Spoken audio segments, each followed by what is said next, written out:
Hello and welcome to Calculus 1 function analysis. In this exercise, we're going to analyze this function, which is fx is equal to x squared minus 1 divided by x squared minus 4 in order to draw it, to see how it changes. So we need a set of components, among them defining the domain of definition for the function, finding the limits and asymptotes. An asymptote, by the way, is like a barrier where the function cannot go through. Around that barrier, it diverges into plus or minus infinity, okay, or both, depending on which side we're talking about. Finding the derivatives, finding the xy intercept, etc. For the function fx, which is above, these are the set of things that we need to find in order to analyze the function. Domain of definition, where the function is defined in the real numbers realm. Limits and asymptotes. What are the limits, especially around the domain?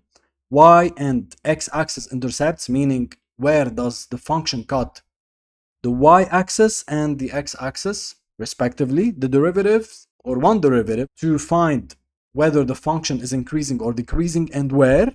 Variation, which also correlates with the derivatives. It goes along the derivative. And finally, drawing the function. So these 6 are the ones necessary and needed in order to accurately draw the function. And it's better to memorize them, actually, for you to find what the function does and how it changes on the xy axis. Then another thing, which is finding the inverse function f to the power of minus 1x. Okay, so definition domain. At first, f cannot be defined for a denominator equal to 0. So let's find the roots at the denominator to find where the function becomes 0 on the lower level, on the lower component, which is the denominator. Because whenever you divide something by 0, it goes to infinity, which is no longer defined in the real or among the real numbers. So you solve x squared minus 4 equal to 0. What you get is x squared is equal to 4. So x then is equal to plus minus 2.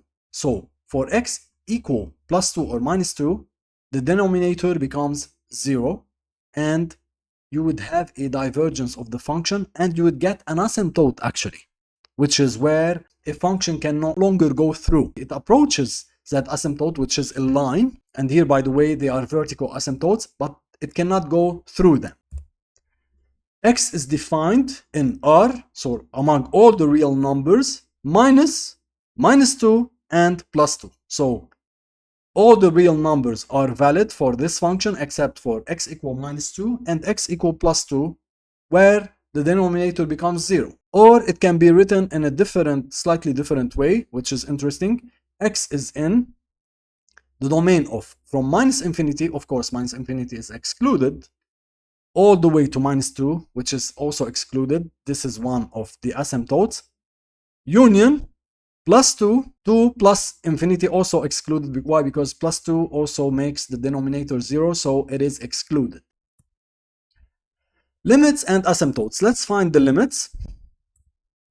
So limit of fx for x tending to minus infinity is limit of x squared minus 1 divided by x squared minus 4 for x going to minus infinity.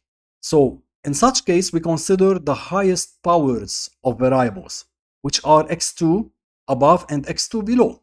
You disregard the other numbers. Why? Because they are insignificant. We only focus on the highest powers. So you simply solve it for x2 divided by x2, which is 1. So the limit of the function fx for x going to minus infinity is simply plus 1. Then y equal 1 is a horizontal asymptote. Now, the same thing for x going to plus infinity for fx. Equal limit x going to plus infinity, x squared minus 1 divided by x squared minus 4, which is x squared divided by x squared equal to 1. Then y equal 1 is a horizontal asymptote, which is a line above the x-axis with a height of y equal 1. Okay, this is the horizontal asymptote. Now we need to find the limits for x is equal to minus 2 and x equal plus 2, because we know that for such values the denominator becomes 0, then the function diverges into infinity. but we need to find which infinity. Is it plus infinity or minus infinity? Because this counts. This is very important. So we will start with x going to minus 2. Now, you see the denotation here, x tending to minus 2 minus. Minus 2 minus means it is a number to the left of x equal minus 2, which is a number even negatively more lower than minus 2, okay? Namely, a number such as minus 2.001 or 0001. A very tiny number to see how it changes. So looking at the function, when you have x equal to 2.0001 negatively, of course it is squared, then it becomes positive. And since it has a fraction here, it is slightly greater than the minus 4 here. So it is positive, okay? As for the numerator, also positive, because you see minus 2 square, 0.001 square is greater than 1. So both of them are positive, still going to infinity, but the limit is plus infinity. This is very important. So for the left side of x equal minus 2, which is, by the way, one of the vertical asymptotes, on the left side of it, the function is going to plus infinity. Now, limit fx for x going to or tending to minus 2 plus.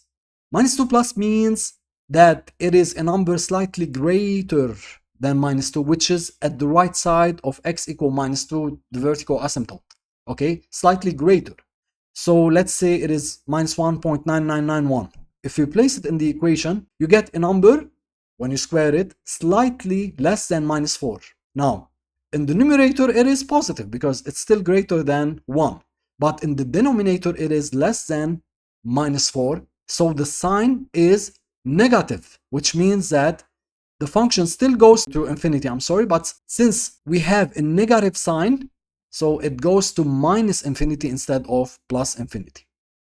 Let's assess for x going to plus 2 minus. Plus 2 minus meaning a number slightly less than plus 2.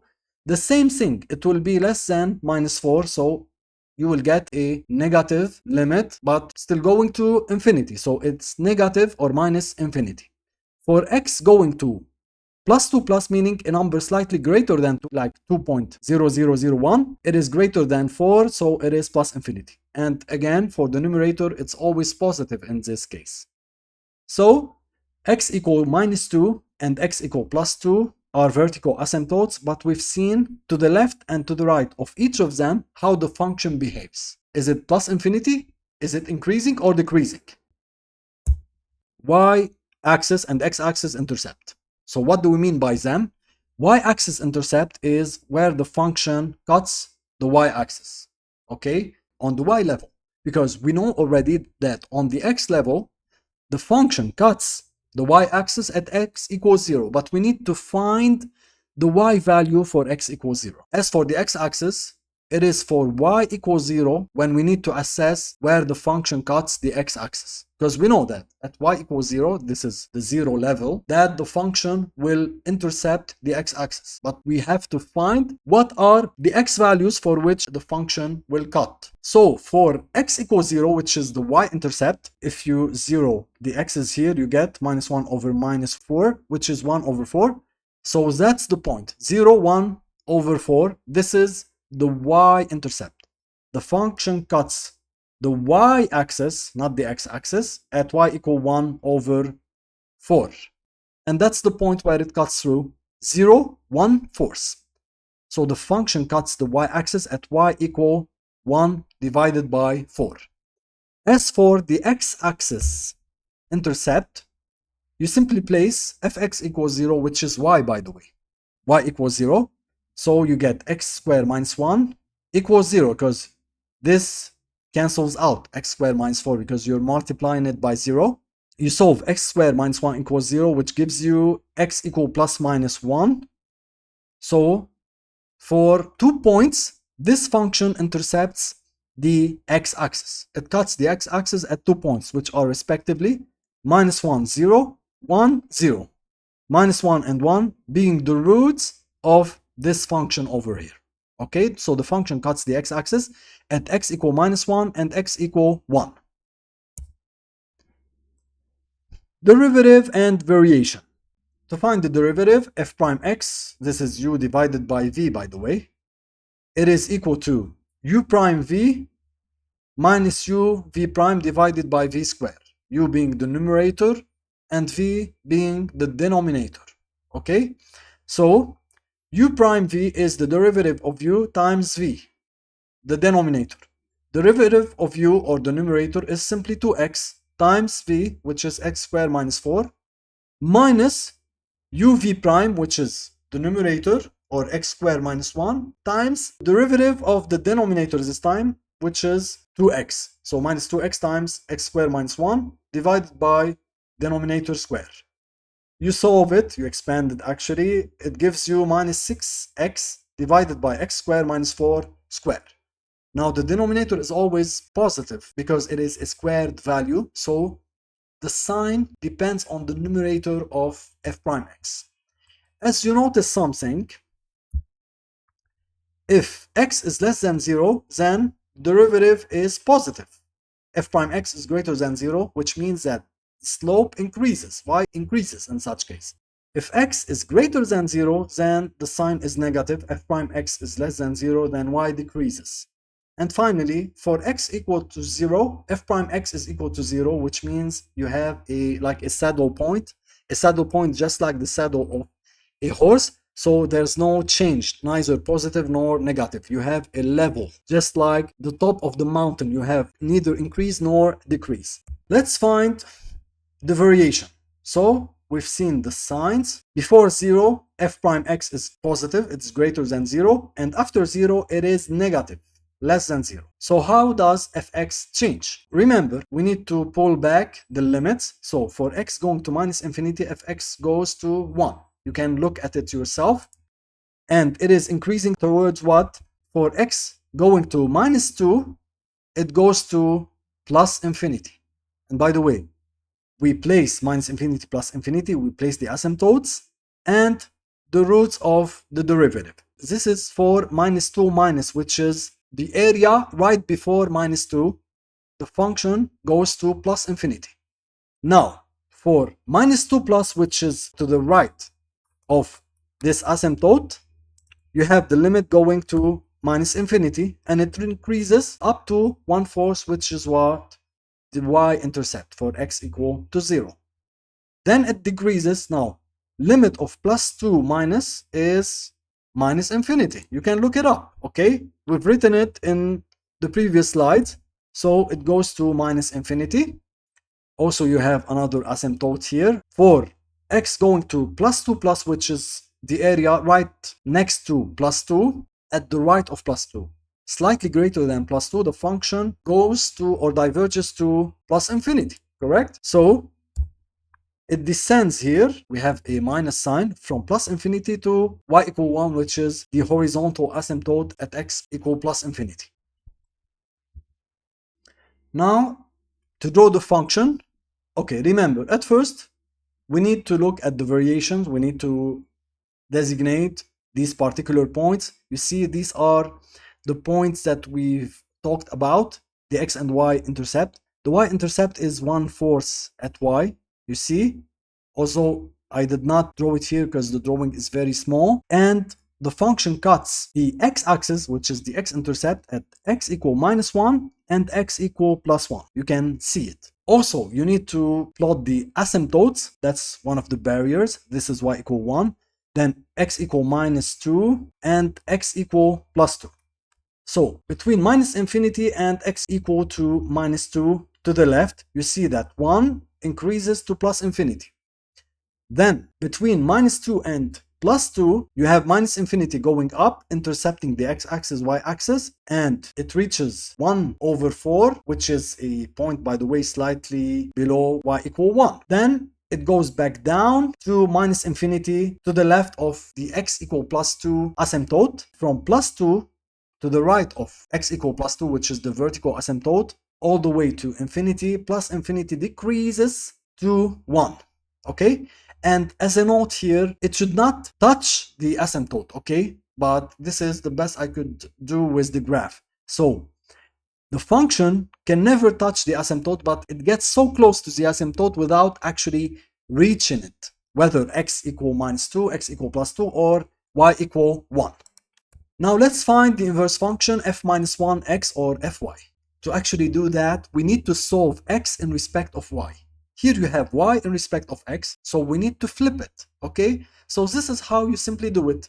Y equal x squared minus 1 divided by x squared minus 4. You multiply these extremes here, so y x squared minus 4y equal x squared minus 1. The x's to one side, the y's to the other side, you get x squared multiplied by y minus 1 equal 4y minus 1. Then x squared is equal to 4y minus 1 divided by y minus 1. So x in respect of y becomes the square root of 4y minus 1 divided by y minus 1. And as a result, y is equal to f to the power of minus 1x, which is the inverse function, equal to square root of 4x minus 1 divided by x minus 1.